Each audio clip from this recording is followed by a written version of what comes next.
Hello everyone, welcome to my channel. My name is Yukti and you're watching me on Kaizen Wave. In today's video, we are going to talk about a very important thing related to PhD, that once when you become eligible for doing PhD, how you're going to choose that whether you should do PhD from a private university or a government university. Let's discuss some important and significant things that you need to remember and you need to know before getting enrolled.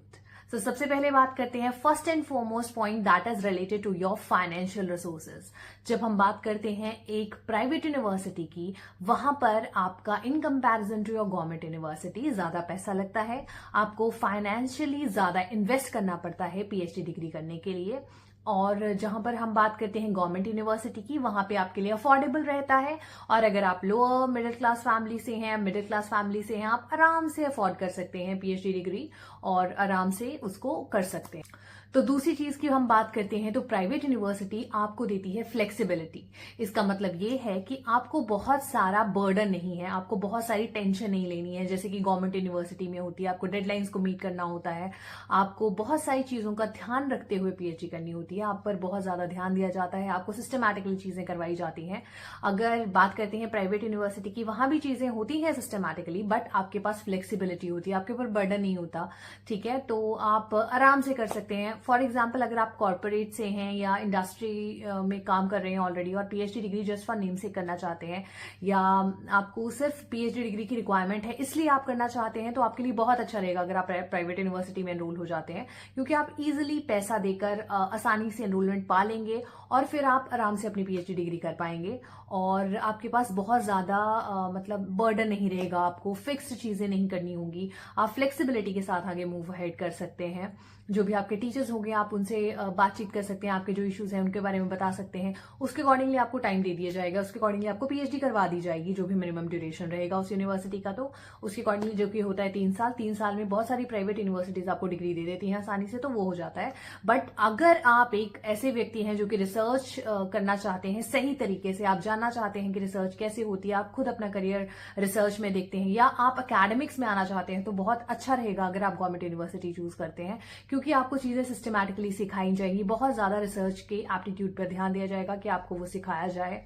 और बहुत सारे लोग complain भी करते हैं कि उनकी universities बेशक गवर्नमेंट यूनिवर्सिटी है बट वहां पे अच्छा नहीं उनको पढ़ाया जा रहा या रिसोर्सेज नहीं है। तो वो सारे देखिए, जगह से जगह चीजें वेरी करती हैं, प्लेस टू प्लेस चीजें वेरी करेंगी, तो ये आपकी रिस्पॉन्सिबिलिटी है कि आप किस तरीके से रिसर्च करें उस इंस्टीट्यूट के बारे में जहां भी आप एनरोल होने वाले हैं। बट जब हम इन्हें तोल रहे हैं सिर्फ इस बात पर कि प्राइवेट एंड पब्लिक यूनिवर्सिटी या प्राइवेट या गवर्नमेंट यूनिवर्सिटी, तो हम इसमें जब हम डिफरेंशिएट कर रहे हैं तो ये एक मेजर डिफरेंस है, that is financial, and second one is your flexibility in doing a degree. आपको मिनिमम ड्यूरेशन में आराम से डिग्री मिल जाएगी अगर आप प्राइवेट से कर रहे हैं तो। ठीक है, और गवर्नमेंट यूनिवर्सिटी में फिक्स्ड गाइडलाइंस है, फिक्स फॉर्मेट है, एक क्राइटेरिया है जो आपको पूरा फॉलो करना है, आपके रिसर्च पेपर्स प्रॉपर्ली पब्लिश होना चाहिए एज पर यूजीसी गाइडलाइंस, यूजीसी के जर्नल्स में स्कोपस एंड लिस्टेड होने चाहिए। ये सारे क्राइटेरिया जो है ये गवर्नमेंट यूनिवर्सिटीज में अप्लाई होता है, तभी आपकी डिग्री सबमिट की जाती है, वरना आपकी थीसिस को रोक दिया जाता है और वो सबमिट नहीं होते हैं। तो हम बात करें हैं क्वालिटी की, तो ऐसा देखा जाता है कि अधिकतर गवर्नमेंट इंस्टीट्यूट जो है वो क्वालिटी की तरफ काम कर रहे हैं और आपको क्वालिटी पर ध्यान देते हुए रिसर्च करवाई जाती है। तो इसलिए कंपैरेटिवली जो एक एकेडमिक व्यक्ति के लिए, जो एकेडमिक्स में जाना चाहता है, एकेडमिशियन बनना चाहता है, उसके लिए बेहतर है कि वो गवर्नमेंट यूनिवर्सिटी से अपनी पीएचडी परस्यू करे। और एक और चीज मैं ऐड ऑन करना चाहूंगी कि हर एक प्राइवेट यूनिवर्सिटी ही ऐसी नहीं होती कि वो सिर्फ डिग्री देने का काम कर रही है। बहुत सारी प्राइवेट यूनिवर्सिटीज भी बहुत अच्छी डिग्री करवा रही हैं पीएचडी में, बहुत अच्छे रिसर्च पेपर्स पब्लिश करवा रही हैं, उनके बच्चे बहुत अच्छा काम कर रहे हैं, प्रोफेसर्स बहुत अच्छा काम कर रहे हैं, रिसर्च प्रोजेक्ट्स में भी वो बहुत अच्छे अव्वल आ रहे हैं, और इनफैक्ट वो गवर्नमेंट यूनिवर्सिटीज के बिल्कुल बराबर उन्हें टक्कर दे रहे हैं। जो आईआईएससीज हैं, आईआईटीज हैं, उनके मुकाबले बिल्कुल साथ में खड़े होकर वो अपने प्रोजेक्ट्स को प्रेजेंट कर रहे हैं। तो प्राइवेट यूनिवर्सिटीज भी अच्छा काम कर रही हैं, ऐसा कुछ नहीं है, या आपको डिसाइड करना होगा, आपको फिगर आउट करना होगा। बट ब्रॉडली अगर हम प्राइवेट और गवर्नमेंट यूनिवर्सिटीज को डिफरेंशिएट जब हम करते हैं तो ये मेजर डिफरेंस आपको देखने को ही मिलेगा, राइट।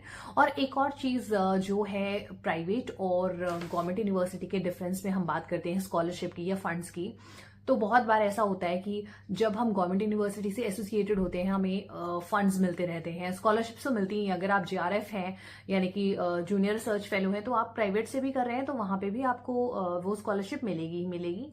डिपेंड करता है कि वो किस तरीके से वो आपको देने वाले हैं स्कॉलरशिप, क्योंकि कुछ बच्चे होते हैं जो कंप्लेन करते हैं कि उन्हें पूरी स्कॉलरशिप नहीं मिलती है, उन्हें सिर्फ JRF ही मिलता रहता है, SRF में कन्वर्ट नहीं होता।